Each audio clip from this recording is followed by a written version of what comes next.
What is time? Yes, sir. It is okay now. It's okay. I'm on mobile Yeah, now. yeah, yeah, yeah. It is okay now. Okay. Pandya sir, you are there. Okay, let us start our program. Right. Okay. So, good morning, everyone. On behalf of Department of Biomedical Engineering, Ganpat University, I would like to invite you all to this exciting live webinar panel discussion on the scope and opportunities for the biomedical engineering and innovations.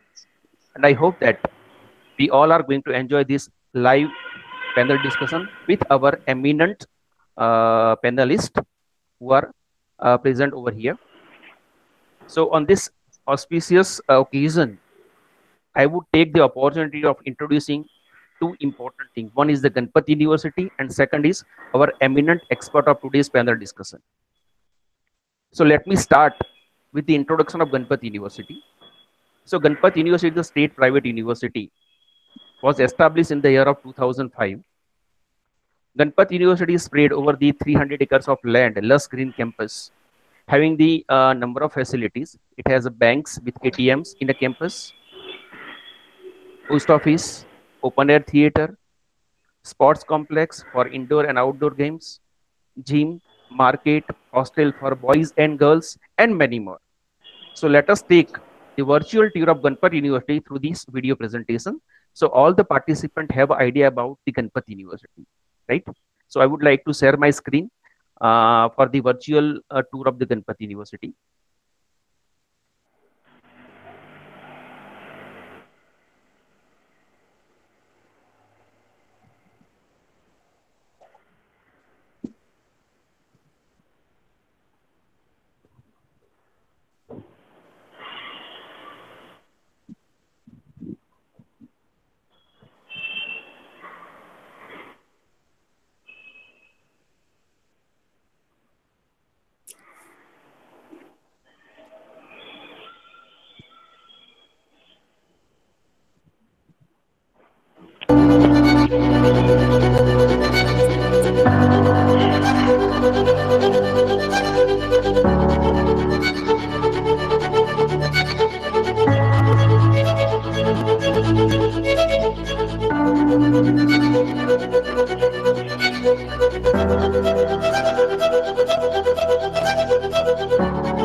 Hello. અને મારે ગરબડ થઈ ગઈ આ પેલું ચાલતો નથી મેં તમને લેપટોપ અને મોબાઈલમાં ચાલુ કર્યું કેમેરામાં તો ચાલતું સારું ચાલ અત્યારે ચાલે છે હવે કેમેરામાં પેલામાં લેપટોપમાં રહે અત્યારે મોબાઈલમાં ચલાવું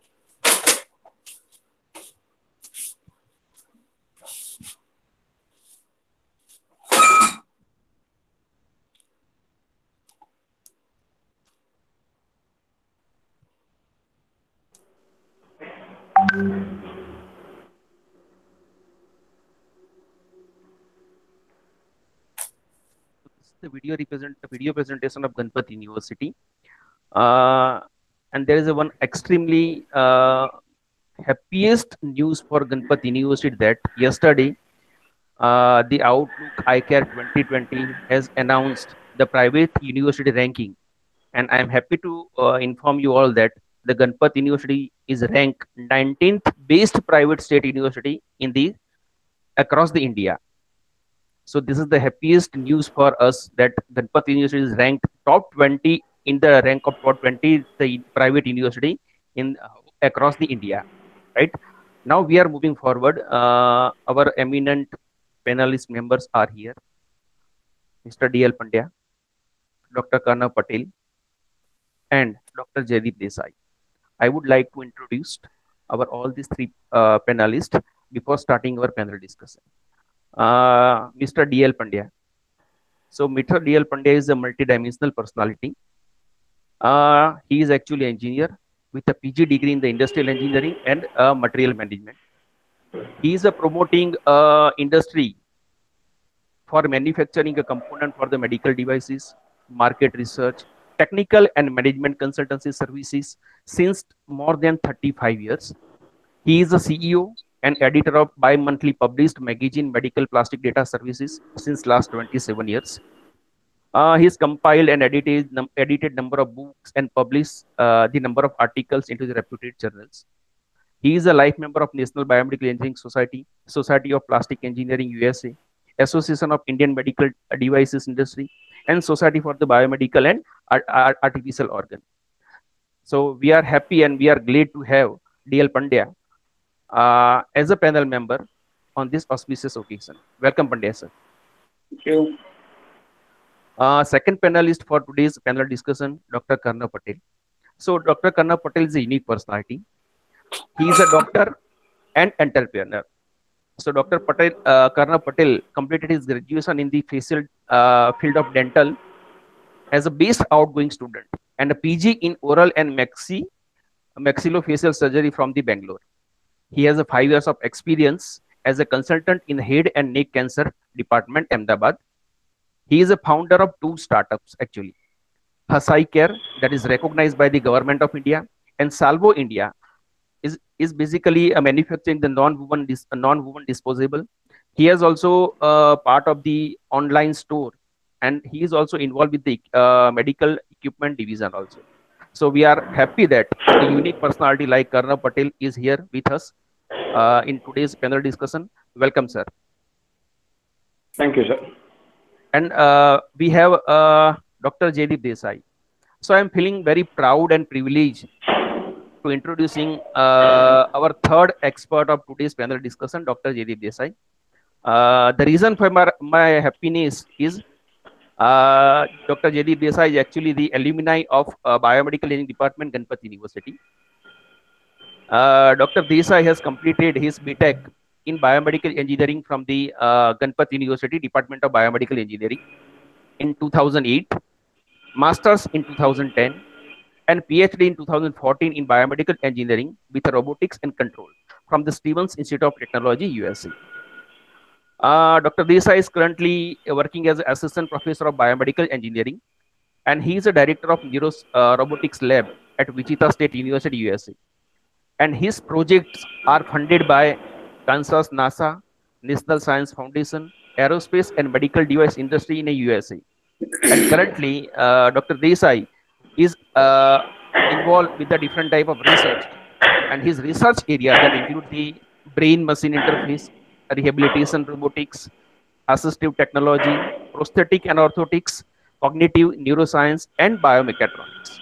So again, this is a very proud moment for us that the alumni of biomedical engineering is currently working in the USA as assistant professor, and he is a really proud for us. So again, I am welcoming Dr. Jaideep Desai in this panel discussion. Thank you. Thank you Okay. so much for the introduction. Right. So before starting panel discussion, I would like to say a few things about the biomedical device industry in India. So the field of biomedical engineering is continuously expanding very rapidly in India as well as in Gujarat. The reasons for the continuous expansion of this field that is aging population, urbanization, then what you can say that increase in the income and affordability, growth in the healthcare infrastructure. So these are the reasons why the field of biomedical engineering continuously growing across the India and across the Gujarat also, right?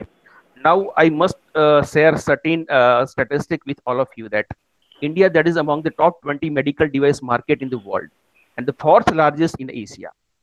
Also, the medical device market is expected to reach a 15 billion US dollar by 2025 at the rate of CAGR of 17%, right? So the world of biomedical engineering is full of innovations, full of growth, and it is directly associated with the society. So let us explore the world of biomedical engineering through the discussion with our intellectual panel member who are available here. So with the permission of panel member, we can start the panel discussion. So in panel discussion, we have a certain questionnaires that everybody want to know from our panelist, right? So my first question to Mr. DL Pandya, that is about Pandya sir, where you can see the very much. Pandya sir, my question to you is where you can see the biomedical field during and after COVID-19, and what is the role of biomedical engineer after the COVID-19? See, COVID-19, as we have been listening and hearing all around, has put a very great focus on the medical equipment sector. You know, it started with the PPEs, various PPEs for the patients, for the doctors, for the general people and all that. And then it has focused on the respiratory equipments and all other equipment that we need in any kind of critical care hospital. So the first the result of the COVID, post-COVID scenario is the great focus that has come to this sunrise industry. Even the Honorable Prime Minister declared, in many of his presentations, gave first focus on the medical equipment sector. So just to give you an example, that so much of focus was given on the medical equipment sector that all the PPEs, equipments and disposables that were used in the hospitals and for the COVID patients, there were only 4 manufacturers in the country before the pre-COVID situation. Now, during the COVID, once the shortage started coming to the fore, the government put in so much of pressure, gave incentives, gave all the possible support to the sector. And now, after 4 or 5 months, we have 600 plus manufacturers of all type of disposables that are used for the COVID patient. And not only that, not only taking care of our Indian requirements, we have been now started. We have started exporting this the equipment. So this sector has come to the forefront post COVID, and also the need for the healthcare, for the wellness, for the early diagnostics. All those aspects have been getting very good priority from people at large, and that in turn has resulted in giving a lot of focus on the medical device sector and on the medical equipment. So this industry has come a long way and got so much of priorities that I think the growth, like what Professor Patel mentioned, is going to be to my understand much more, because the estimates that you had mentioned was based on the pre-COVID scenario. So I think this industry will be has a very good potential. Thank you, sir. My second question that is very, very important for all the students, those who are currently studying in the biomedical and those who are want to go for the biomedical study. And my question to Dr. Karna Patil, sir, that is, this is the era of startups, sir. In this era of startup, can you talk about or throw the light on the biomedical startups and what help is available from the government and private sectors? Sure, sir. Sir, as Pandya sir has already mentioned regarding the need of biomedical engineering, I personally feel that the role of biomedical engineer is still unexplored as far as India is concerned.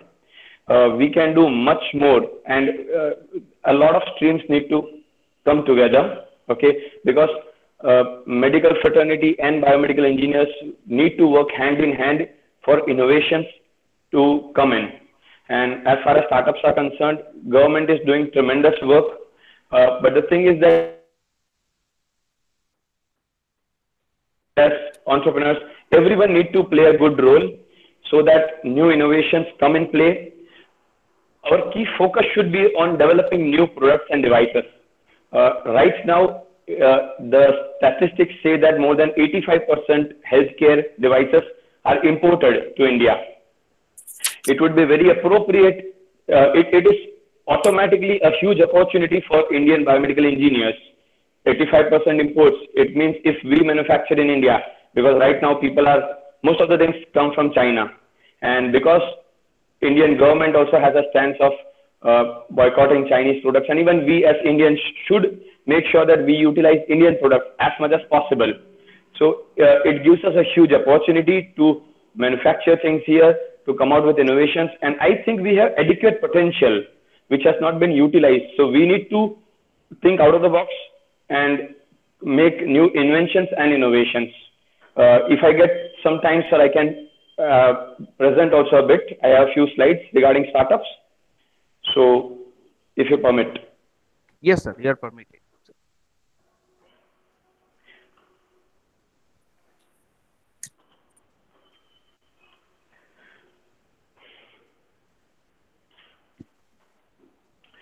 So in brief, what is a startup?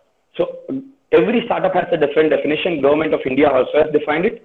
So to get that government recognition, it needs to be a private limited company or an LLP or a partnership firm. And it should not be incorporated at least before 10 years. So it should be a new company. It should not have a turnover more than 100 crores. And it should work on innovation or improvement of products or processes. And it should be scalable. Now coming to the biomedical engineering department, you can see the fourth point, coming to innovation, new products, new devices. We recently are launching a new product in collaboration with a company named Irelic. It's a powered air respirator. Powered respirators were used in the Western world, but now they are making an entry to the Indian arena. And this is an Indian product. So it is great to know that Indian biomedical engineers are manufacturing such products and they are getting a huge boost. So coming to any startup, it starts with an idea. So one needs to set out as a founder and think of an idea. And it is all about the execution. It's not just about the idea. One needs to convert the idea into a reality. For example, somebody imagines a portable device or a telemedicine device or any radiological device or any device for that matter. But just imagining will not do. The things on imagination should be brought on paper, and those papers should be converted into real device. So coming to the steps, how to climb the entrepreneurial ladder or coming to the startup world. So there are 8 to 9 steps one has to follow, and this is applicable to any person running a startup, not just doctors or biomedical engineers or any engineers. It is applicable to everyone. First is market research. Are we well aware of the market? So right now the medical device market is valued around $11 billion, and as sir mentioned that it is supposed to grow at a very high rate. And believe me, the statistics are going to change. The demand for biomedical devices is going to increase at much higher pace after the entry of COVID. After the market research is done, kindly note the statistics down and learn what the competition is. A lot of time what happens is that we often don't understand who our competitors are. We imagine that there is no competition. But you have to do the research to understand that before you think, at least there will be 10, 20 players who would have already thought about it. So make sure that the market research about the startup or any device or any invention is done thoroughly. Coming to the next part, secure the intellectual property. Many of us are generally not aware about the intellectual property. You have an imagination of a new device or a phenomenal idea. So make sure that the idea of the device is protected well. So you need to have an idea about the trademarks, the patents, and all those things. So brief knowledge about these things is very necessary. Then coming to branding. Branding plays a key role. I have shown some pictures like coming to Dalda. It automatically represents ghee. In Gujarat, you would have come across people, they don't call chocolate as chocolate, they call it Cadbury, if I'm not wrong. And coming to the other brand, the reason why I mentioned Kingfisher here is that the brand name is very important. Sometimes people don't brand it properly. If we want to go as global players, I'll give you an example. We cannot name a hospital as Kingfisher Hospital. The very reason is that the brand image does not commensurate with a hospital image. Okay, so before naming any company or your innovation or your device, the name also is a lot of work in itself. The next step is incorporation. The legalities has to be followed. Get your company registered. Please make sure that all the legalities are followed. I'll be talking very brief because we are short of time, but these are steps just in process. So get your company registered for government to recognize you and give you all possible support. Choose a co-founder. Now, for example, you want to make a medical device. It is not always possible for a single person to do everything. So you all team sport rather. So you might need maybe a medical person, an electrical engineer or a computer engineer, or different people from different domain, or even a designer for that matter. And in future, you'll be needing investors also. So you need to have a great team for excellent execution. Write a business plan. So whenever you have ideas, make sure that you write things down and determine your goals and milestones for it to fall in place. Find a workplace. Now, earlier, before this startup era in India began, it was difficult to find workplace.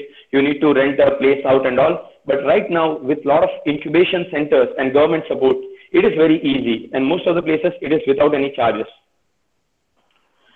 Find a mentor. This is one of the most important aspects we should take care of. A mentor is somebody who can motivate you, advise you, provide you proper direction and support throughout your startup or your career.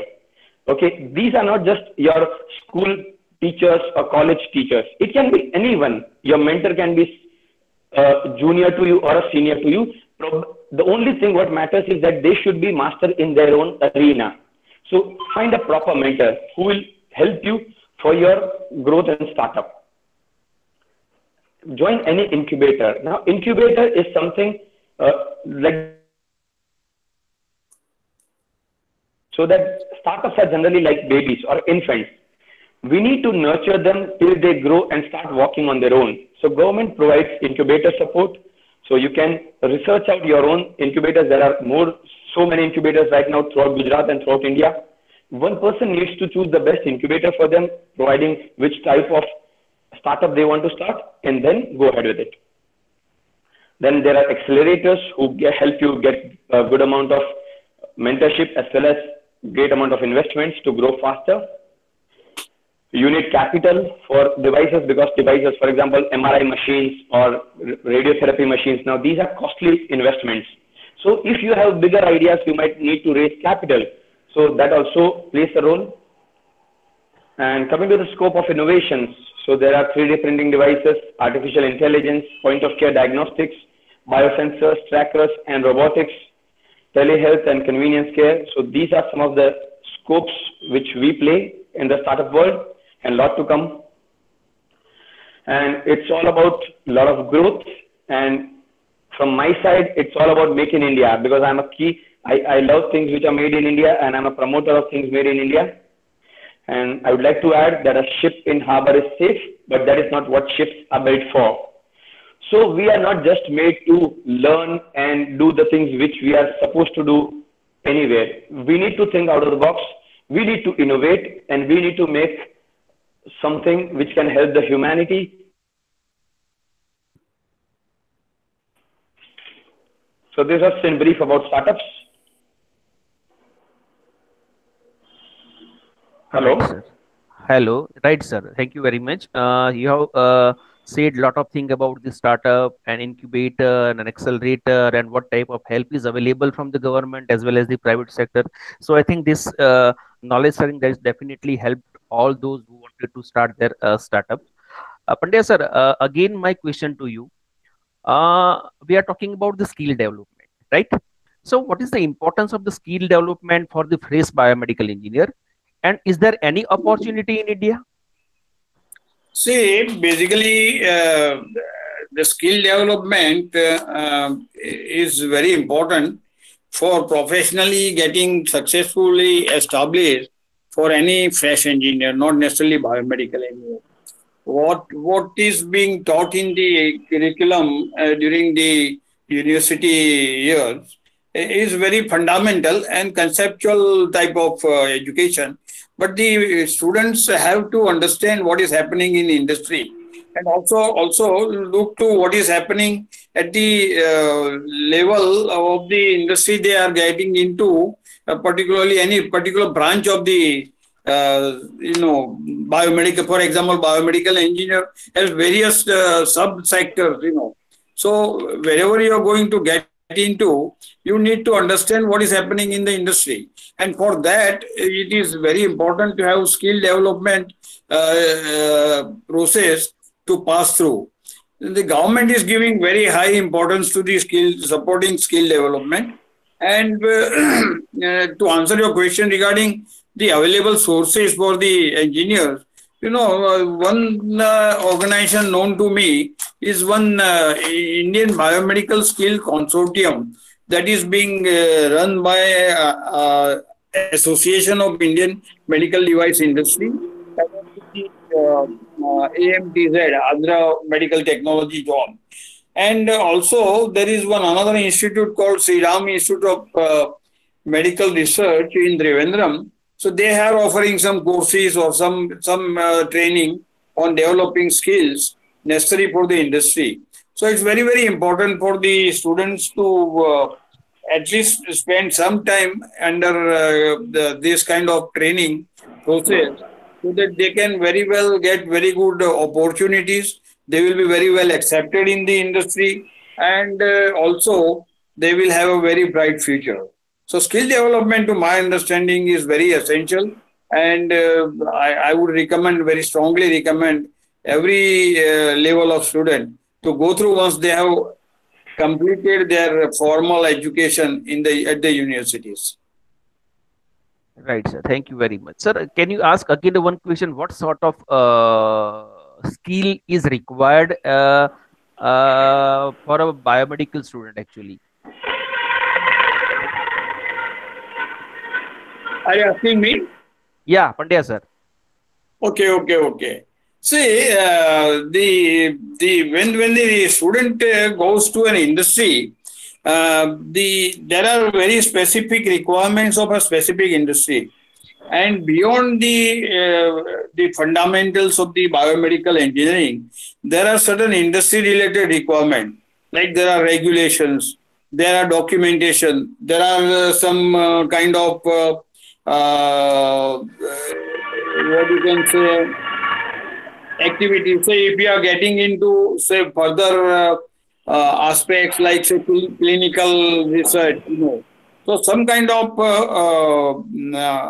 exposure to IPR, say intellectual property rights, and also some kind of training in marketing and some kind of training in management. Now, these are the areas where, along with the basic education of biomedical engineering, if the student is getting familiar with such areas, it will be a very great future for them. Whether they go for employment in an industry or whether they go for they were having their own industry or entrepreneurship, like Dr. Karnav Patel mentioned.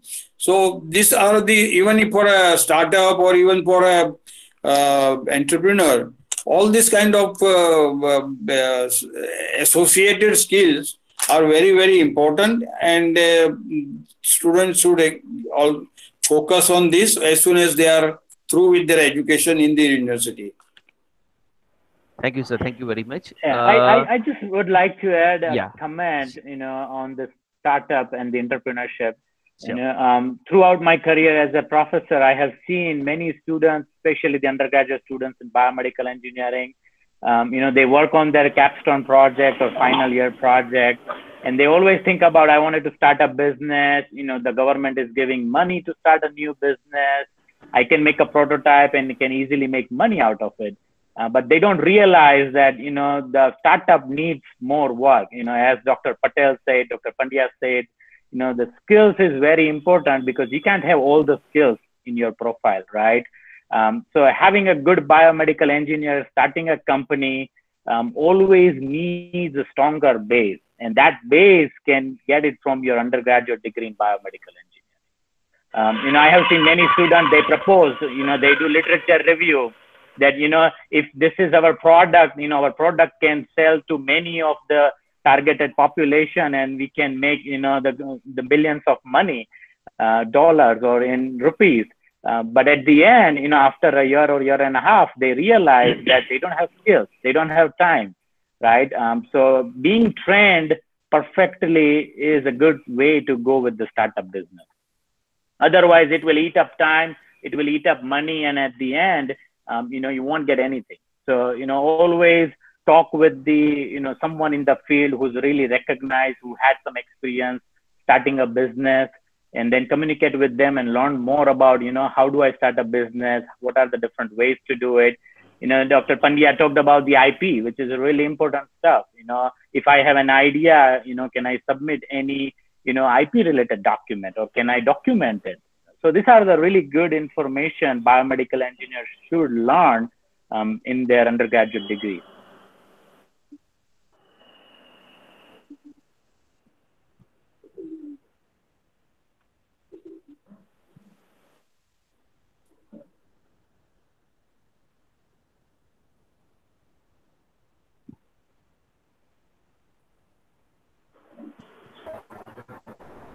Himanshu sir.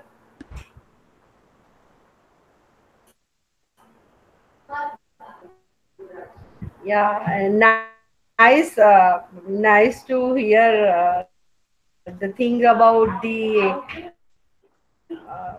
what is the kind of work the students have to do, like for without hard work nothing is possible. Thank you, Jaideep. Thank you for sharing your thoughts. Yeah, hello. Again, my question. Yeah. So my question to Jaideep. Jaideep, you have completed your MS from USA. So many of the students wanted to go abroad, they have a dream to study abroad like USA or Canada. So can you throw some light about, is it worth to study USA specifically in biomedical engineering? And based on my personal experience, when I received a really good education from Ganpat University during my bachelor's degree in biomedical engineering, I realized we used to do the projects, at Ganpat University. We designed the blood pressure monitor, and then I, talked with some of the faculty members who visited our institution, or I saw them at the different conferences who were from the United States, and I used to talk with them. I learned that US provides more opportunity where you can actually work on the advancement of science and technology. That was my major driving force to go to the US and learn more detailed about the biomedical engineering, what kind of different subdisciplinary fields are there. They generally do allow different devices, different softwares, different control theorems, different courses, which actually uses the advanced technology. But being said that advancement is not enough, again, the base has to be strong. So, I would say that Ganpat University did provide a really stronger base to me, which helped me to actually pursue my master's and doctoral degree. And again, in the US, you do get flexibility, right? So even though if you are in biomedical engineering, but if you wanted to do some research that includes robotics or controls or electronics or maybe some programming, you can take those classes in other engineering field. So that is a plus point of having a United States-based education that allows you to learn more skills. Because when I came to the United States, I almost had all the courses in BME, because my BME, at the Ganpat University, courses were really strong. Courses were really able to provide me hands-on learning experience. So when I came to the US, there weren't any other courses I can actually take it in BME, because I already had all the background skills. So then I talked with my advisor, and then I started taking classes in mechanical engineering, electrical engineering, learning about those stuff, and again applying towards the biomedical engineering. So to me, any higher studies, whether it's from United States or back in India, now we have so much development going on in India. Most of the institutions are offering master's degree, doctoral degree back in India. So having a further study, master's doctoral degree will always help. Especially with someone who wants to start a business, I would suggest to at least do the master's degree and then work towards, starting a new business. Right. Thank you, JD, for sharing your thought. Yeah. 1 minute. See, further, I would just like to add one important aspect for the student, like continuation to my earlier suggestion, was regarding the getting exposure to the industry. I think Pandya sir is not connected with us right now.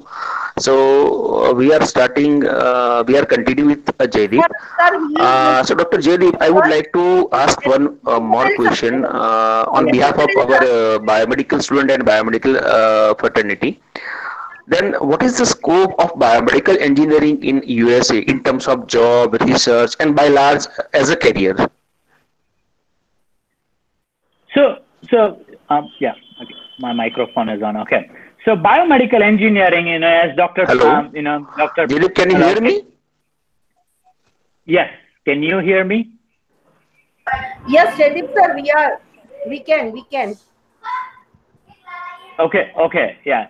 So, in terms of the biomedical engineering, especially when we talk about the jobs or the opportunity, either in the US or any other country, I have seen biomedical engineers, they do get a job to design some implants, So there is a, CAD designing, modeling, which is relevant to the mechanical engineering.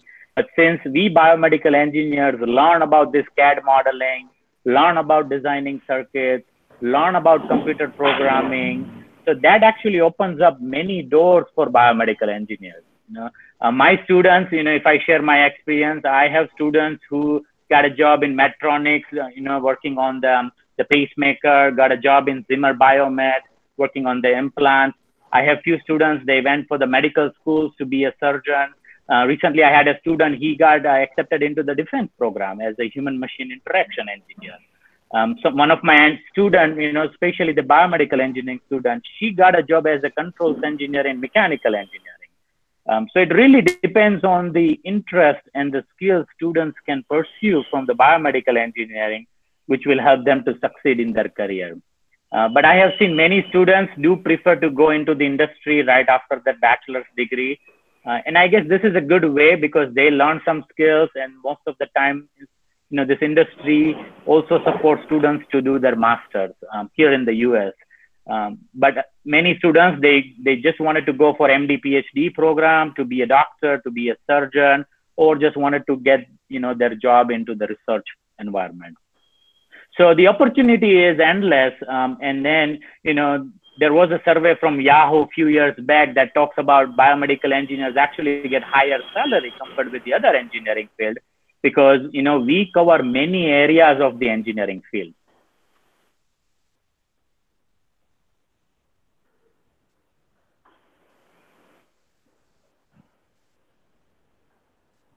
Hello, Pandya sir. You are saying something that I was interrupted in between, but you are saying something. Yeah. Now, am I audible? Yeah, you are audible. Yeah. See, I was trying to mention about the one more exposure the students should get, and that is regarding interaction with the industry during the conferences.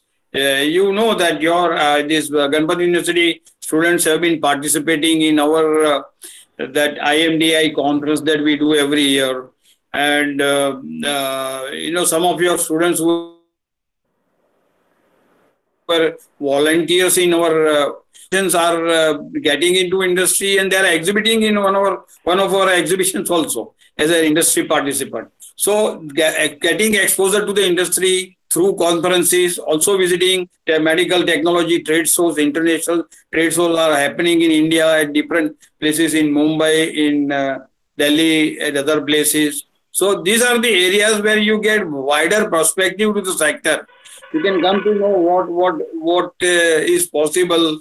So getting exposure to this kind of wide possibilities, it helps a lot to the student.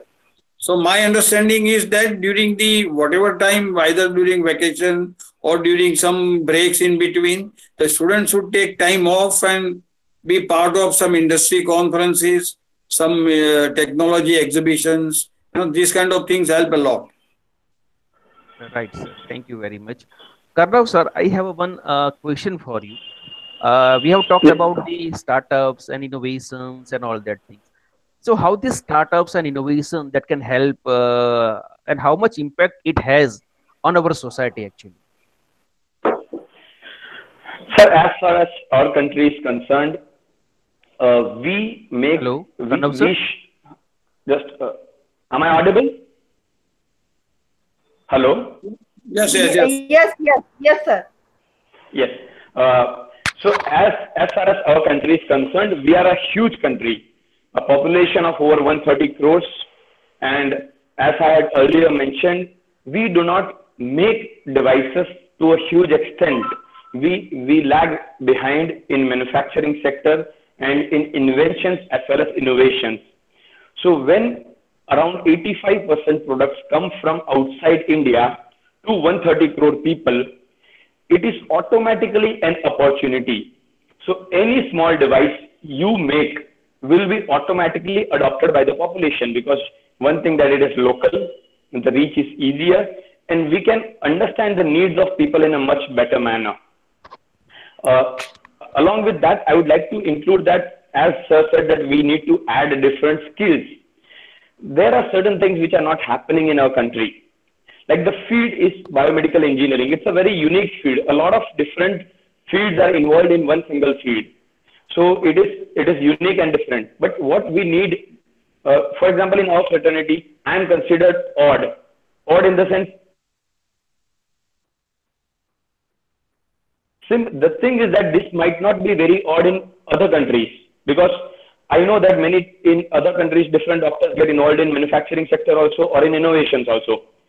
Similarly, even engineers need to go and visit hospitals in their free time, biomedical engineers, or colleges can have collaborations with medical colleges, dental colleges, and physiotherapy colleges, so that at student level itself, these people can understand what are the needs. Because when they are young, they have quite an innovative mind and they can give time to imagine and integrate things.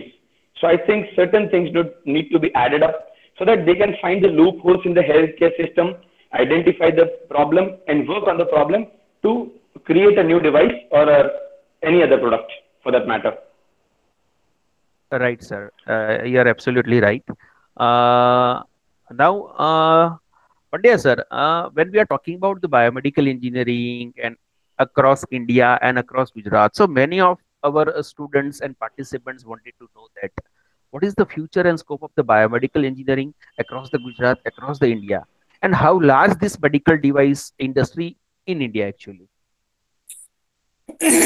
See, the industry, the medical device industry in India, though at the global level, it is of a recent origin, but that also means that the scope of growth is very high. Like what I was earlier mentioned, it is growing at more than 17% and maybe more after COVID. So that is one thing. We have right now more than 1,000 manufacturers and a number of companies who are assemblers or sub-assemblers of the products. But, you know, with the new regulatory system in place, where the scope of the medical product definitions have been widened by the government, to my understanding, there should be more than 10 times the number of companies already existing in the country. You know, at the moment, there are 1.5 million different types of devices, which can be divided into 900 product groups and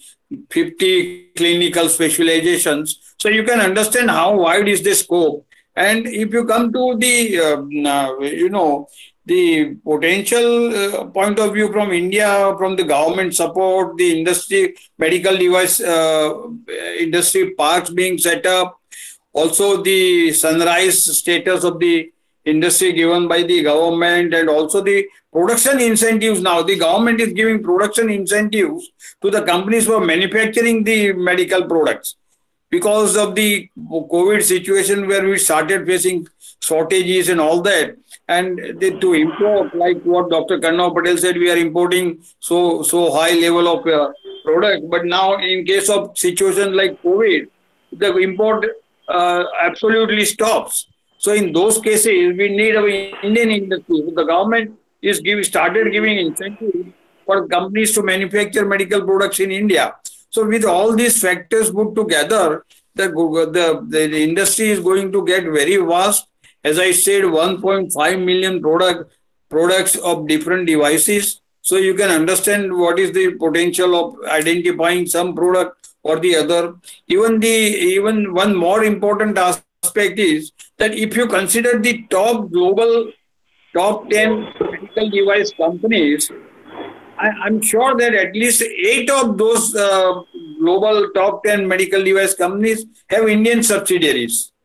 So because of the skills available in India, scientific skill available, engineering skill available, the cost relative, low cost of manpower as well as all infrastructure and logistics, the multinational companies are moving to India, not only in manufacturing medical devices, but also making components. And what multinational companies and the global companies have started to do is they want to manufacture in India and then export to the world. Even the government, Honorable Prime Minister, has also mentioned that he wants to make India the global hub for manufacturing of medical devices. So there's a vast scope. And coming back to Gujarat, like you mentioned about the state, see, Gujarat has the largest number of licensed companies in medical device sector. And not only, one subsector, there are disposables, there are cardiovascular products, there are orthopedic implants, there are ophthalmic implants. So, and then number of surgical instruments, equipments. And Gujarat is the base for, along with the medical device sector, the pharma industry, as high as 40% of the pharma production in the country is being carried out in India. Sorry, in Gujarat. And similarly, is for the medical devices. Similar is for the engineering sector. So Gujarat has a very good ecosystem for medical device industry to grow. So there is a lot of scope. Entrepreneurship is there in Gujarat. The Gujarati economy, ecosystem is nurturing the entrepreneurship. So I feel that with this kind of scope, Gujarat as well as India in general has a very good vast potential for this sector. Right, sir. You are absolutely right. There is one question from our participants. For getting a good salary, is it necessary to go for a master's and then do the salary, or it required the experience basically? Pandya sir, you can give this answer in a better way. See, basically, as I mentioned earlier, that along with the basic fundamentals and the education, good quality education for the biomedical engineering, the surrounding skills, if the students get into getting familiar with, then the remuneration could be high. Initially the industry will also be looking at what is going to be the output from the student.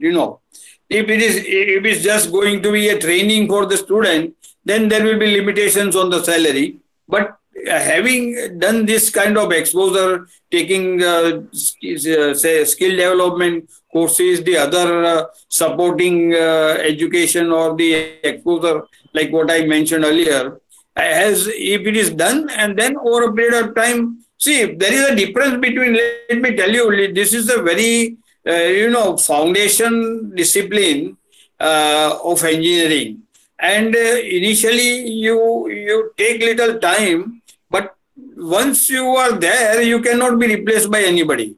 Unlike in IT and other sectors, whatever kind of the experience, any fresh person can be replacing you with low salaries. Here, the more it's like humor basis, it's like alcohol or wine. Jitna purana hoga, the price is going on increasing. So, but you need to get exposure to the industry, like Dr. Jaideep said earlier. So you need to get, knowing the needs of the industry, and all this you can do while you are also studying. It's not necessary that you have to always finish the studies and start doing that. You should have attitude. You should start looking at this aspect from the time you are just nearing the finishing of your course. The last 2 years or so, I have been always suggesting Dr. Patel, Professor Patel, and others wherever I am getting exposure to in the last couple of years, give some kind of overview in this kind of requirements, and that will help along. But overall, to cut things short, I think there is a very good scope. Salaries could also be very high. The potential for entrepreneurship is also very high. The potential for research is also very high. So, but you need to little bit wait for getting the right, place where you can get your output shown. Yeah, thank you, sir. Thank you very much for giving this answer of this question. Dr. Karnav, again, you are associated with both the field. You are a doctor as well as you are entrepreneur. So you are associated with the medical device industry also, and the medical field also. So what you can say that about which are the other areas where the biomedical engineer can see the better career? Okay, currently what happened actually, sir, many of the biomedical engineer have a misconception that biomedical engineering will do the sales and services and only the hospital jobs, right? So what you can think about which are the other areas where the biomedical engineer can see their better career? So per se, I have been very consistent with the answer that biomedical engineers should also focus on making new devices which can be life-changing any device patent or commercialization of any new product can make fortunes. And as it has been mentioned, so if we can make affordable devices, affordable long-term devices, I think it replaces jobs, or it replaces many other things for that matter. Right. Inventions should be focused on rather, and that is what can give a lot of money as far as those things are concerned. And as Pandya sir has mentioned, experience is also extremely necessary, because they need to understand what they have to make. Specialties and subspecialties. If medicine is concerned, after completing MBBS, there is MS and MD. Okay. After MD, there is DM. Now, earlier MD, Master of Medicine, was considered a great thing. So, departments like gastro is different, neuro is different, onco is different, nephro is different. Each specialty, coming to dentistry itself, that has got 6 to 7 clinical branches. Physiotherapy, everywhere there are needs, different types of needs. One has to understand, one can select any area of interest for that matter, any area. Somebody is interested in neuro, just go to neuro department, try to understand their problems. See, doctors can only face problems. They cannot give solutions to the problems. A doctor cannot make an MRI machine. A doctor having problem with this machine. It is a biomedical engineer who should convert that problem into an innovation. So, for example, there is a sonography machine, or there is a needle biopsy machine. If somebody is facing problem, identify that problem and come up with a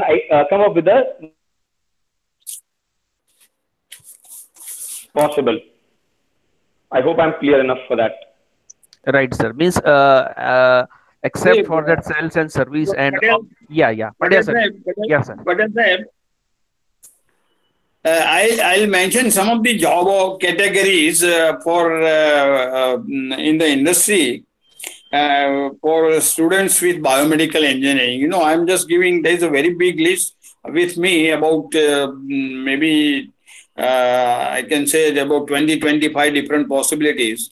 But some of the few of the important ones, if I choose out of that, see, clinical research and clinical engineering is one. Then procurement engineer for the materials or for the hospitals, for the consulting business, there are technical consultation and valuation consultants with biomedical engineering background. Then the healthcare IT is one of the other area. Then research R&D is one area. Product design is another area. Then validation of different type of processes. Then regulatory medical device regulatory engineer is also one area. Market research is one more important area. Along with, of course, the commonly known hospital, management, or hospital, equipment maintenance and all those kind of areas. So there is a vast scope. You have to choose what is likely to be of your interest, go a little bit more depth into depth, and get started. Right. So I think many of the students having this problem actually, sir. They are thinking in that way only. Okay, they have to, after doing the biomedical engineering, they have to go for the sales and service and hospital job only. But Pandya sir has explained very much. Dr. Karna Patel has also given some ideas, and Dr. Desai also give some idea that biomedical is a very vast field, and once you choose in which particular field you want to go, then there is a lot of scope is available. Pandya sir has mentioned the number of field where you can, as a biomedical engineer. One more important thing, let me add, is for the career for the girls, careers for the girls. Now, as I observe, many of the girl students are getting interested in the biomedical engineering, and I would like to be specific about what are the areas where specifically the girls can, with this biomedical engineering background, can get into.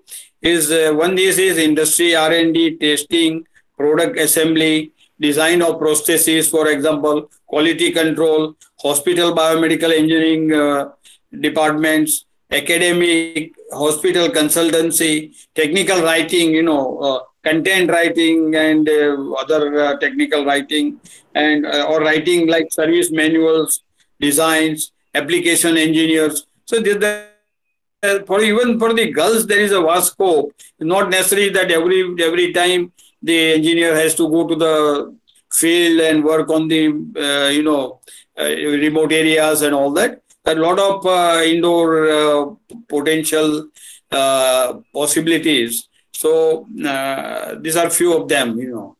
Yeah, absolutely right, sir. So I think many of the doubts of the students, I think, is clear from this very good statement from the Pandya sir, Dr. Kana Patel and Dr. Desai, that the field of biomedical engineering, that is very, very vast, and a lot of opportunities waiting for you once you complete your graduation or post-graduation in biomedical engineering. I would like to now say one question to Jaydeep Desai, that many of the students, right, I already told you that they have a dream to study abroad, like USA and Canada. Okay, so what is your suggestion? How they have to prepare themselves to study abroad, actually?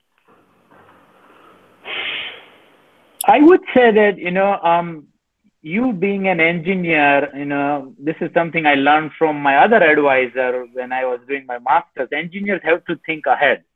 That's why we call it engineer, right?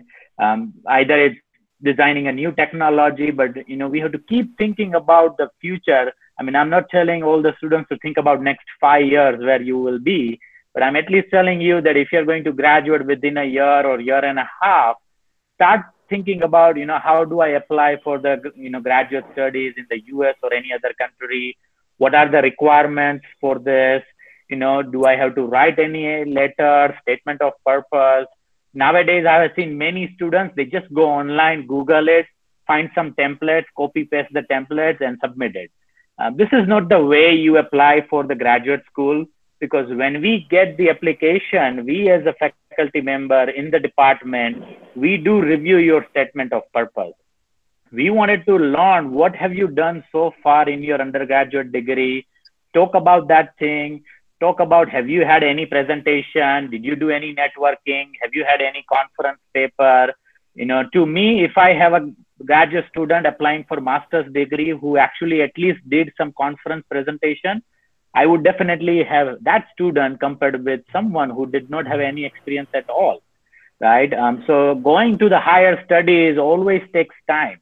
I have seen many students, they join the consultancy firm and then they say that, okay, our consultancy will write the letter for us. They will give us everything. We just need to put the faculty member's name and faculty member will sign it, or they'll just give us the statement of purpose. But those things will not add up. If you really wanted to be a master's student, prepare your own application. You can only contact consultancy company if you're having difficulties submitting your application. But nowadays, everything is on your fingertip, right? So the best way to basically be a master's student and apply for a master's degree is go online, find it out what faculty members are doing it, find your interest. I have seen many students, they did some work in instrumentation, building up the circuits in undergraduate, but now they wanted to completely change their field and they're asking for a scholarship in tissue engineering. So if it's not your field, you will not get a priority to get funded. So I would say students that focus on your field. Once you start working on that field, then talk with the faculty member that, hey, I have some sub interest in this field. Can I work with you as well voluntarily initially? Once you started working, then the faculty member will realize your potential and will help you to support it, right? So always go online, look for different schools, look for the ranking, and then look for your interest and how you combine your interest with the faculty member's research. I think that is the best way to actually get into the master's program, communicate with the faculty member. And I know many faculty members, they don't reply. We are not required to reply to the student's email, but at least we try our best. So if I have a student, emailing me that, hey, I wanted to come to the master's degree, if I read the email, I directly reply it. But do not think that every faculty member has to reply it. right? So start working on early, before a year and a half, prepare for the TOEFL exam, GRE exam, create your own statement of purpose, work with the faculty members to create the recommendation letter, and then go online and apply it. And you can also communicate with the faculty members in the future school to see if they have some funding. And you can find all this information online. If I get any funding from the government, it should be there on my website. So the smart student will always think that, hey, this is my interest. This faculty member received the funding. If I apply there, I have a higher chances of getting funded, right? Because we got many funds available for students. The only thing, students do not approach us. So I would suggest all the students, to look for the faculty members' profile, communicate with them. If they don't reply, do not feel bad. You just submit your application. Sooner or later, you will get some communication based on your profile.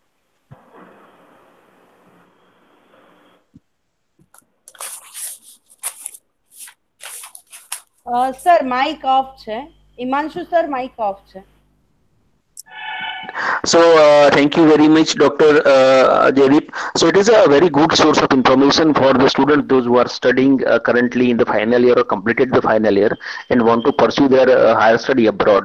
So Dr. Jaideep has given you a few good tips how you can prepare yourself for the higher study abroad, and that is, I think, a very good source of information. Right now, this is my question to all the three panel members. You can give the answer because in our society, there are a lot of misconceptions about the biomedical engineering, right? Biomedical engineering is not considering as a mainstream engineering currently, because they are considering the computer engineering or electrical engineering or civil or mechanical engineering. That is a mainstream engineering branch, but biomedical is not recognized as a mainstream engineering branch. So this misconception is there in our society. So my question, this is a general question, and this is a question to all these three panel members. So what is your message to our students and society about the biomedical engineering, sir? Pandya, sir. See, basically, very simply put, the biomedical engineering is combining biology and engineering. In no other faculty of engineering, you will find that this kind of combination being done from concept to the application stage. So the exposure to the physiology, the exposure to the engineering and all faculty, multidisciplinary. Basically, it is a multidisciplinary area, and one of the very essential discipline of engineering. And I don't think it competes with any kind of engineering. Basically, engineering would be there, but then how it reacts when it is implemented in the medical system, that is very important, which is very well understood by the biomedical engineers. Right. Yes, Dr. Karna Patel, what you are thinking about that? What do you want to say our society and student about the biomedical, that misconception? Sir, as far as biomedical engineering concerned, it is an extremely unique branch. It is the connecting link between medicine and engineering, and because it is the department which is going to take care of health of the people, we need more and more biomedical engineers.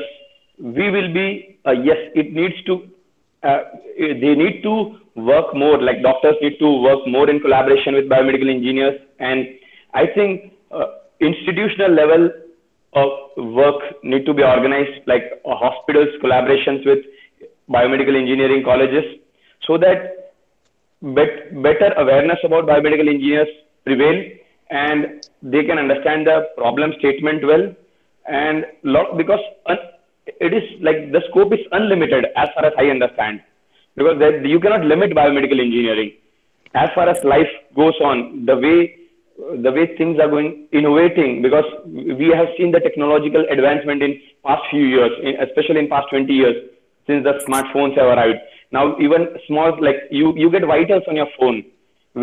So biomedical engineering is having endless, there are no limits per se. And as far as misconceptions are there, they will wear off with time. And as far as limits are concerned, I'll tell you an example. We see ISRO, Indian Space Research Organization. We have seen them making satellite launches, making new records and all. So that is what we can see in future with biomedical engineering in India also, that what we have space scientists doing in ISRO, the same thing will be happening in India in next 10 years. That is what I see. Right, sir. Yeah, Jaideep, what is your thinking about this field, and what you want to tell to our society and student about the biomedical engineering? Biomedical engineering, is a diverse field. We include a diversity in the field, learning about the different subdisciplinary field of biomedical engineering. So we are just about to start living the era of the artificial intelligence, where the humans and artificial intelligence will work together, to cure the diseases, to diagnose different, medical treatments, and eventually to assist somebody who's in need. So next few years, I think the biomedical engineering field, will have more scope versus the traditional fields. When we talk about mechanical engineering, they can make devices, or they can control the devices, versus the electrical engineering, they can make circuits, and then computer engineering, where they can actually write a program. But I guess the BME is a very unique field, as Dr. Patel and Mr. Pandya said, that actually fills the gap between all the other engineering field. In few years, when the US will send astronauts to the Mars, you got all these different devices made by mechanical engineers, electrical engineers. But if the human mind won't work in the different gravity environment, everything will fail, right? Everything will jeopardize. So that's where I guess the biomedical engineers will come in the picture and say that, hey, I know how to get the brain signals. I know how the brain signals work. And I know how do we actually analyze these brain signals to learn more about the different effects on the human body. So that's what we as a biomedical engineer always try to put the human in the loop, that will make sure that, we create a safe environment for the person. Right, absolutely right. I think a lot of question has been answered by all these three panel members. And now we are opening this session for the students and participants. If the students and participants want to ask questions to our panel member, and then the session is open, you can turn on your microphone and you can ask a question to our panel member. Okay, over to the participants.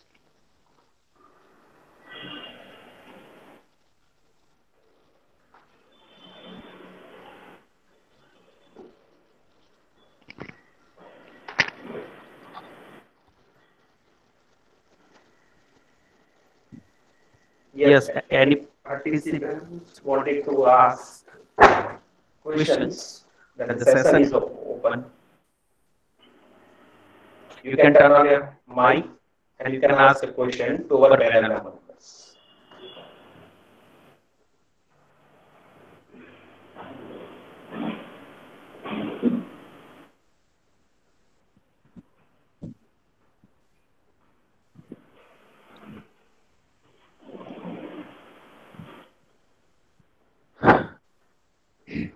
Yes, and any participants having any?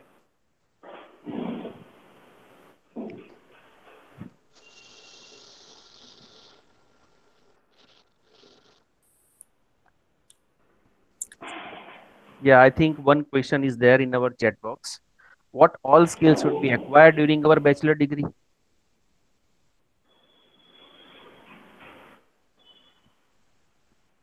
So what are the skill? Actually, the question is about what are the skill is required during the bachelor degree.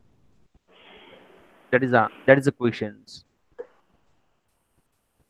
I can start. Yeah, you can. So in bachelor's degree, I would say at least learn, the computer programming. Nowadays, without computers, you're like a handicap, right? All the advanced technology actually uses computer. And, this is something I always ask my students that, if you're in the market to actually buy a laptop, do you know what configurations do you need it? So, computer programming is really the important stuff when you try to either create your startup business or just to create a prototype, because you will always have some source of computer programming. And, most of the schools nowadays have biomedical computer application that actually allows you to, or teaches you to use SolidWorks, which is a CAD dimensioning software, either SolidWorks or CAD, AutoCAD, or Siemens NX software. Then MATLAB. MATLAB is the most important software. I use it every day. Every day I learn new stuff in the MATLAB programming. And LabVIEW, which is another software too for the data acquisition. So these skills are really important. If you have at least one or two of those skills, it will create higher chances for you to get some internships or co-op. Again, other skills are there. You should be at least good on creating a breadboard circuit. Nowadays you can buy a National Instruments device and it will show you your heart wave.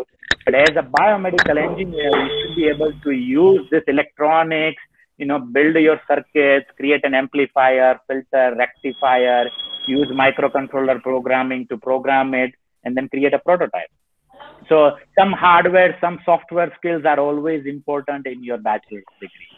At the end, I'm not telling you to learn everything, because I remember programming was my weakest point when I was an undergraduate student.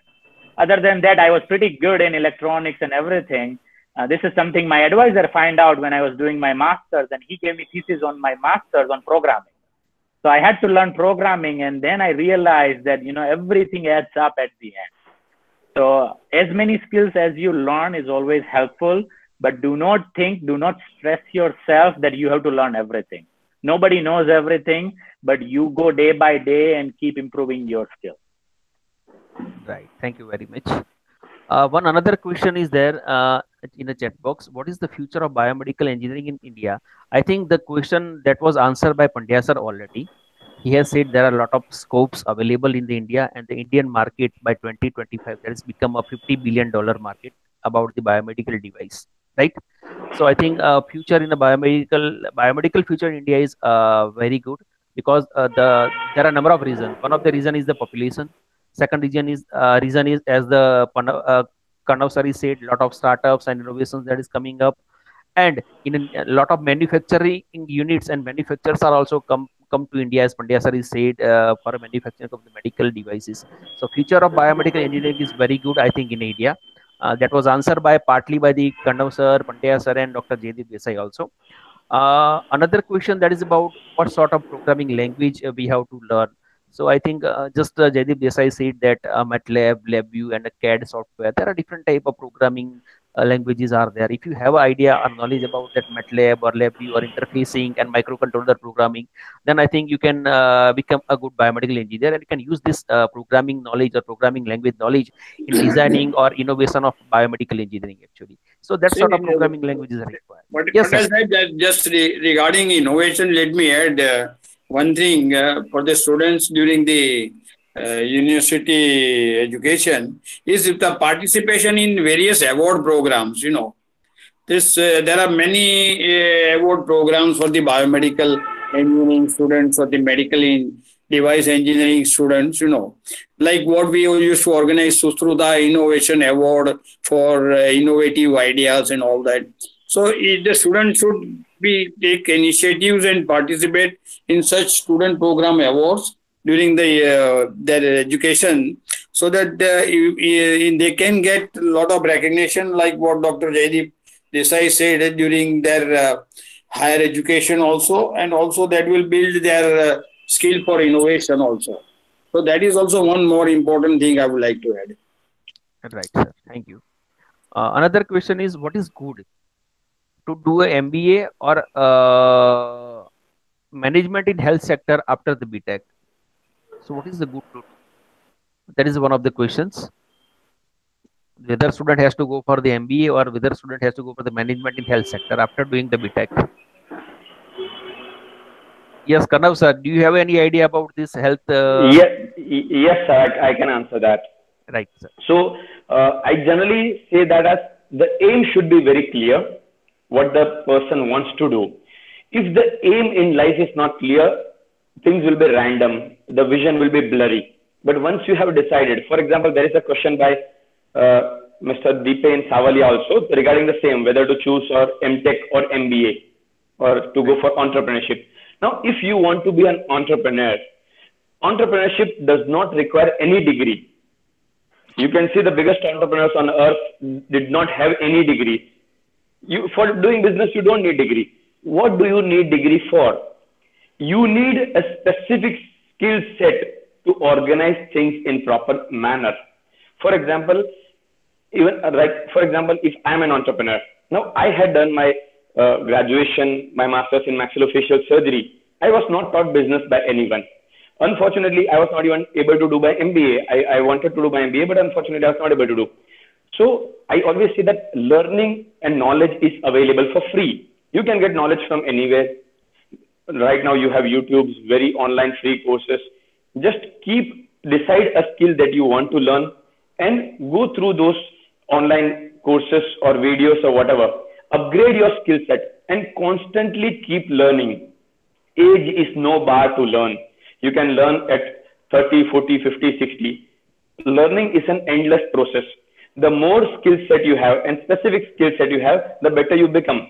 And then coming to MBA, then you decide what do you want to pursue in future? Do you want to do a desk job? Do you want to do a field job? Do you want to be a businessman, a sheer businessman? So once your aim is clear, then the degree becomes clearer. And then the subspecialties, somebody is interested in cardiovascular work, somebody is interested in neurological work, or somebody is interested in sales work, somebody is very powerful at marketing. So we need to do a SWOT analysis of ourselves also. What are my strengths? What are my weaknesses? What are the opportunities I have in the land I live? If I'm in India, what are my opportunities? If I'm in Canada, what are my opportunities? If I'm in US, what are my opportunities? And what are the threats in that area? Once we have a good idea of what we exactly want to do, the degree pursuing becomes easier. What we are going to have, it is our approach after getting the degree. So degree, yes, I got a degree as a surgeon, but if I do not utilize it to the purpose, so once an aim or a goal is decided, pursue in that approach, and I think it will do the needful. Right, sir. Thank you very much. So I think some of the question has been answered by the Raksha Madam and Jaideep Desai also already. So I do not think I have any more question on my chat box. So still we are here. Any participant want to ask any question? Then our panel members are here. Just few minutes we have. Anyone have a question? Then you can turn on our microphone and you can ask a question.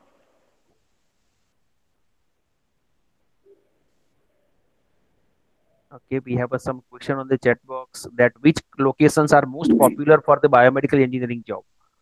So I think you are asking about in India or abroad. That is not clear. But as I said, in India, under the Make in India scheme of government of India, there are few states which are very hot favorite for the biomedical device industry, where the ecosystem is there. I think in Gujarat, ecosystem is there about the biomedical device industry. Maharashtra is there. Andhra Pradesh is there. Okay, Haryana is there. So these are the few states in our India where the biomedical industries that is more populated, and that is and later on, I hope that in other state of the India also this medical device industry will come up. So I think in India, these are the few states where currently the more industries about the biomedical engineering. So what other question is, what type of challenges and problems come up in the medical device market? Pandya sir, do you give this answer? What type of challenges and problems come up in the medical device market?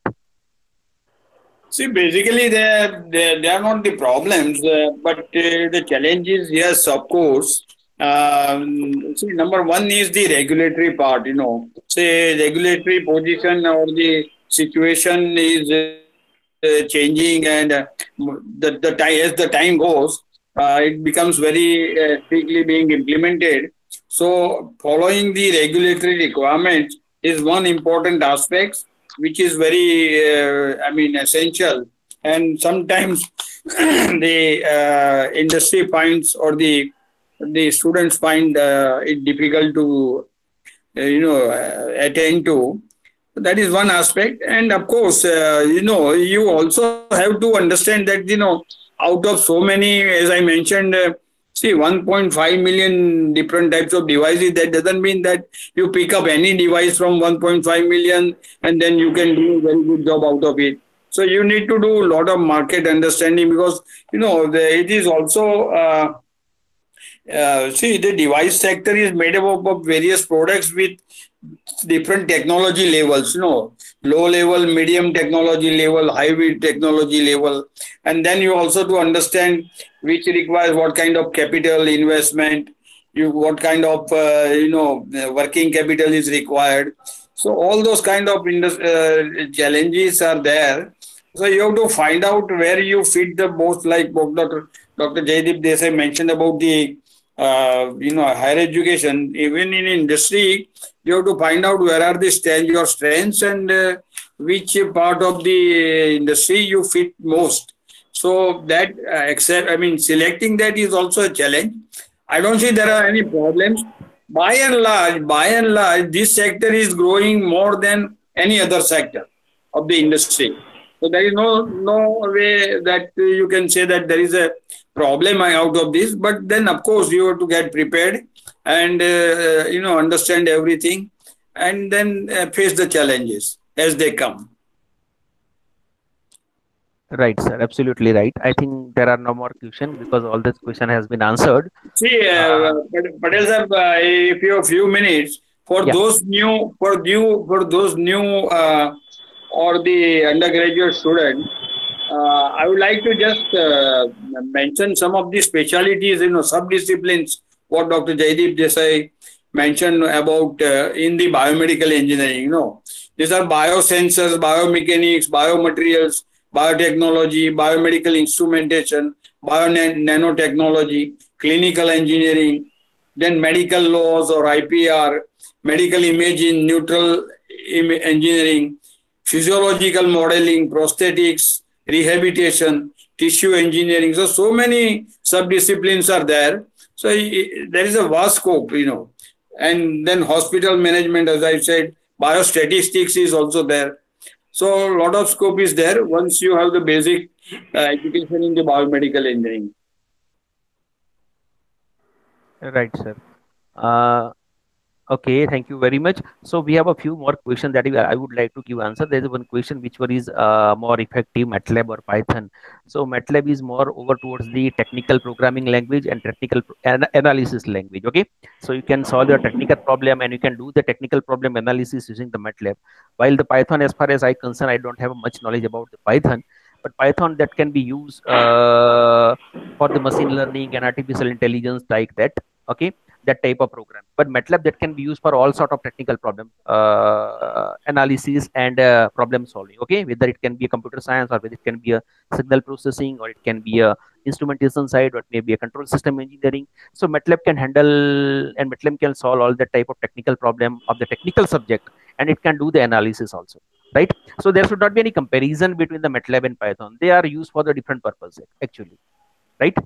Another question that is about the master in India. So as far as concerned the master in biomedical engineering in India, then all the IITs, they are offering a master degree in biomedical engineering, but for that you have to give the GATE examination, and if you clear that GATE examination, then you have a chance to complete the MTech in IITs in the biomedical engineering.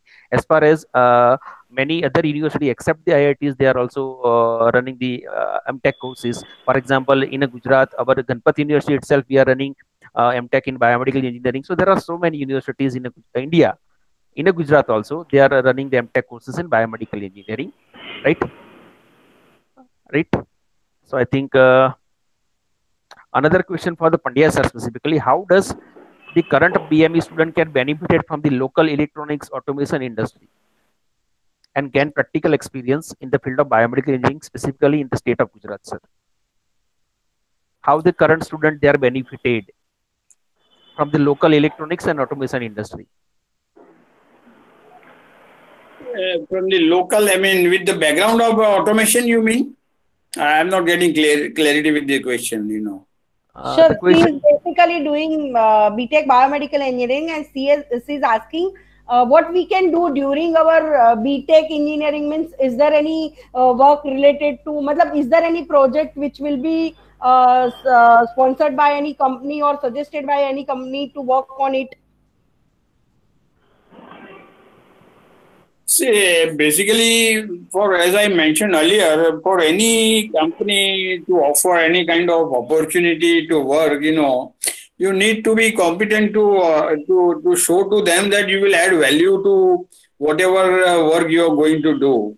So, suppose if you want to go to an XYZ company, or if you select some 5 different possible companies, you have to understand what they are doing, and how does your skills or your education synchronize with the needs of that industry, and then maybe you make some paper or some write-up demonstrating that this is how your work in the industry is going to help them. See, basically, after all, industry is also not a charity organization or a NGO, just to offer opportunities to anybody and everybody that comes. But unless you are able to show, which you should be able to do once you thoroughly examine that what they are doing, how they are doing, there are a lot of scopes, what kind of similar industries are doing. If some company is making orthopedic implants or some kind of instruments, you have to understand how your skills is going to help them, and what kind of research or what kind of study you can do so that there could be some benefit to the industry. You having done this exercise, if you approach them, I don't think any industry would say no. They will be more than happy, because they are getting the help, at a very, moderate cost. But then that is the prime requirement. You cannot just like go and say that, yes, because I want you to go, you give me. That is not the way I would suggest. And having done that, there is a vast scope. Each and every industry will come forward and help you. Right, sir. Right. So I think all the question has been answered. So I think I have taken 40 minutes more, because it was scheduled 10 to 11. But because of your good discussion and a lot of questions, we have taken 40 minutes more. So thank you very much. And I would like to request Raksha Madam for the vote of thanks. Raksha Madam. Yes, sir.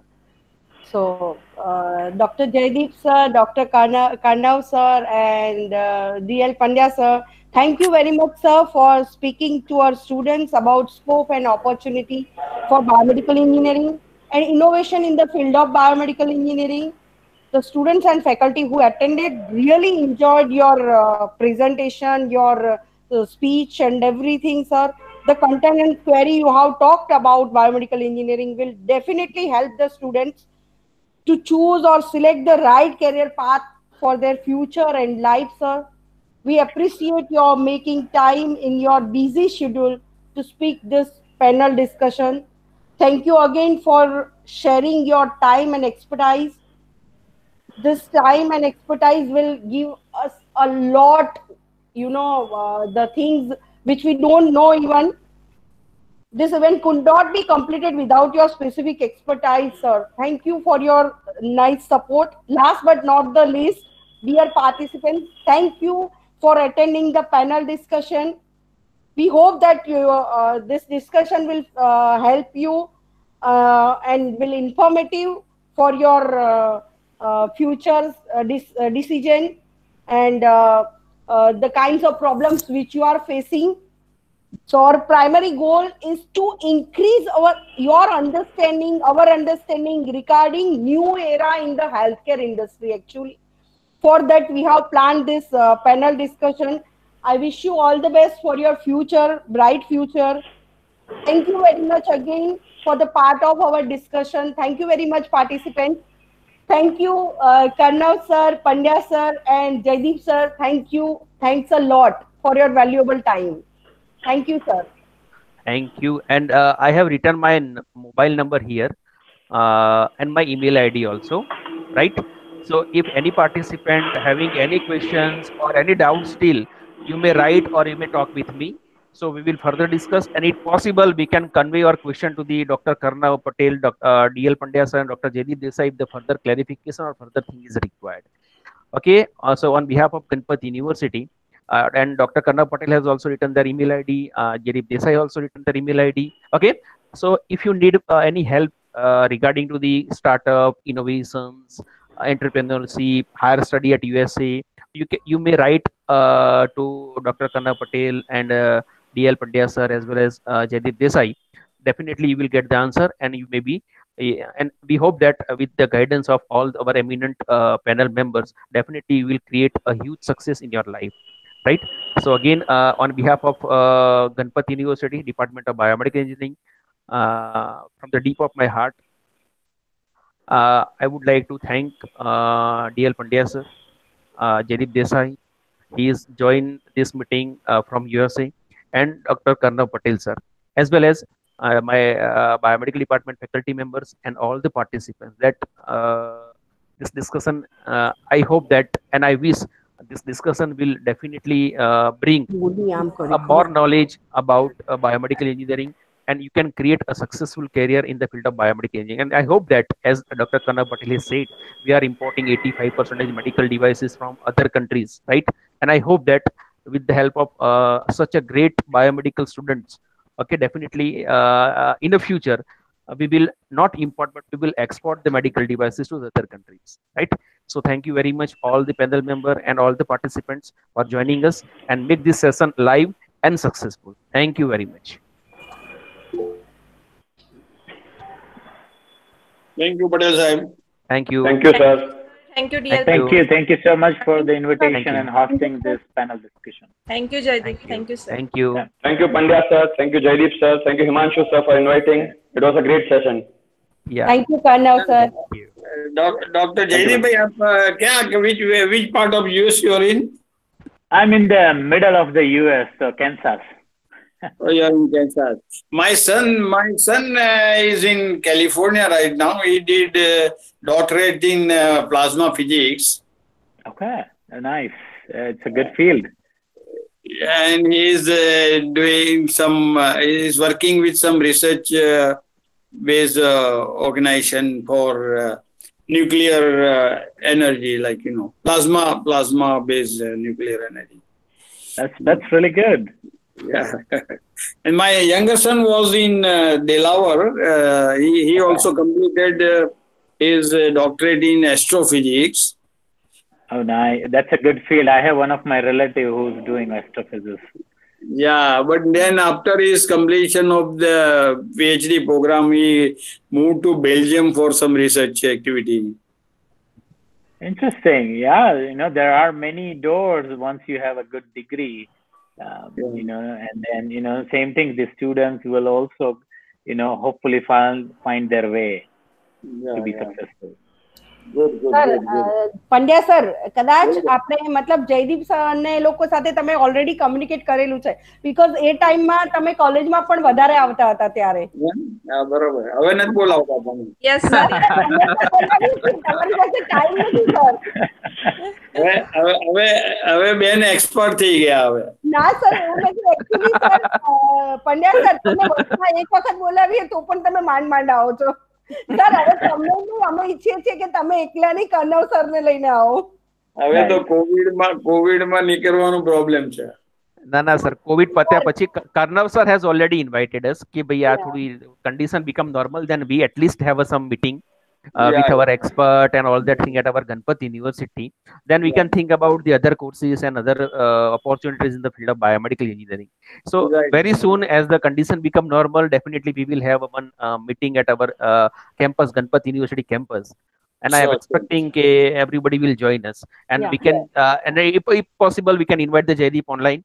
It is not possible to visit. Sir, Jaideep every year हमारी college visit करे છે every year ક્યારે બી થોડાક દિવસ માટે બી આવે છે ને ઇન્ડિયા તો college 100% આવે છે સ્ટુડન્ટ સાથે પણ ટોક કરે છે every year.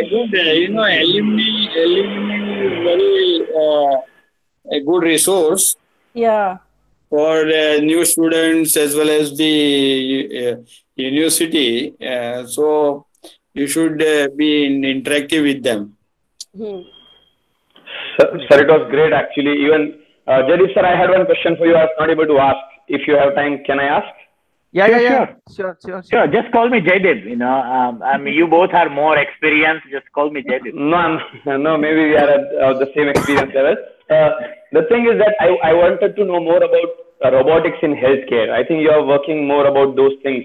So I'm very keen to know about robotics in healthcare and future about it. So, I'm sure nowadays in India, we are also getting this surgical robots. That is one of the field where Da Vinci. Yes. So I had my dissertation on providing a haptic feedback to the surgeon when they control the forceps using the surgical robot. But on the other side, many assistive rehabilitative technologies are also started using robotics. If we have a upper limb disability or rehabilitation, can we use this rehabilitative robotics to provide the therapy? So I have seen this robotics technology is growing in assistive technology for the person with disability, musculoskeletal disorders, stroke participants. Many researchers are creating soft robotics. It's just like a human finger. You wear it and you control it through air, rather than you use those big motors to do the therapy. But and then artificial intelligence. That is a kind of every robotic system nowadays started using AI-based algorithms. If something goes wrong, this AI will take on and make sure the human is safe. And then, personally, I worked on some of this kind of technology using hand gesture-based wheelchair control, soft robotic glove for the stroke rehabilitation. Recently, we got funded from the NSF to create a bio-inspired exoskeleton for rehabilitation. And I know, the students back in India, they are really good in actually building up everything from the scratch. So this is something, back in India, there is a huge scope of advancing the robotics technology for assistive and rehabilitative therapy. Thanks a lot, sir. That is great to hear, actually. And because you are working at the most advanced levels, and I think you can guide a lot of students here in India too, because we hope to develop more things in robotics, because I think even if robotic advancement was there, it would have helped much more in COVID era, probably. Yes. And then, I'm actually nowadays, I think US and India, they also have some collaborative grants. So faculty members from India, faculty members from US can actually work together on a big project. And then, this joint funding actually supports the research activities as well. So, I'm also looking for some collaboration, and I'll reach out to the Raksha ma'am and Himanshu sir to see if there is some possibility to collaborate. And having any input from the industry or the medical hospitals or collaboration always adds up to secure the funding. Yeah, Jaideep, we are also looking forward for this type of work, and definitely we will talk later on.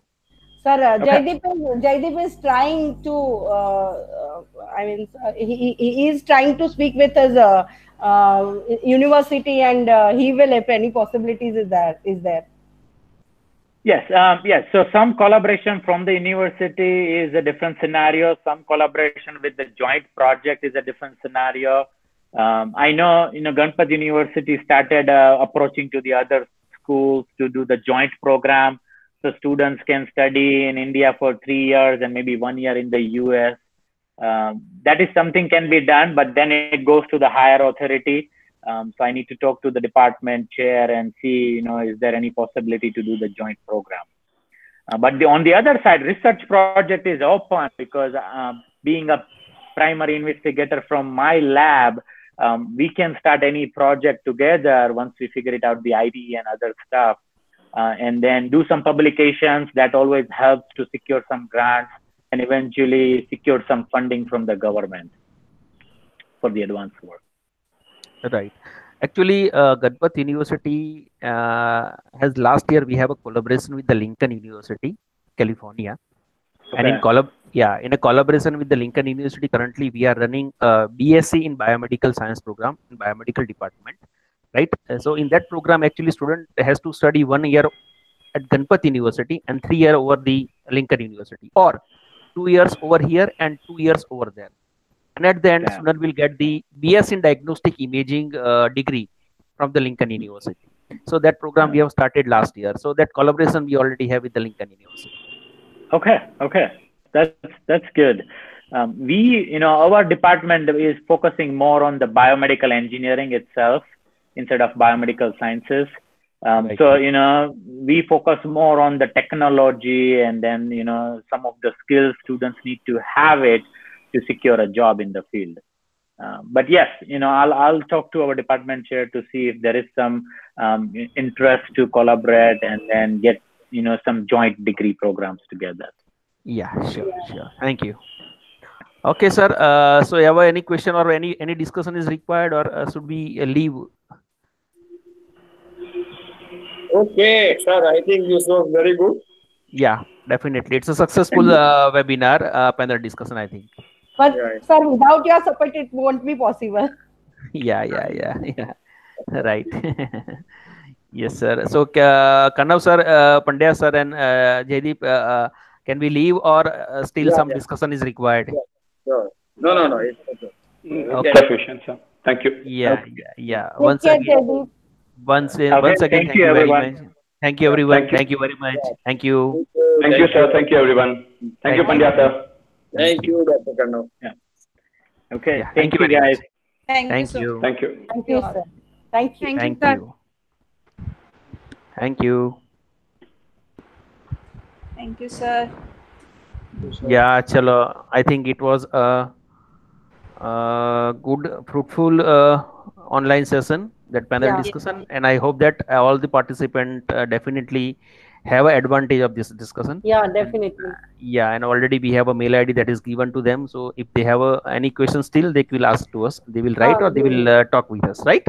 Yeah. Okay, thank you very much, everyone. Thank Raksha you, madam, thank you, Hina sir. madam, Thank Bhatt you. sir, Palak madam, Tasveer, Himal, specifically for arranging all these things, and Rohit bhai. Thank you, everyone. Thank you. Thank you very much. Thank you, sir. Thank you. Thank you. Thank you, sir. Thank you. Thank you. Thank you, sir.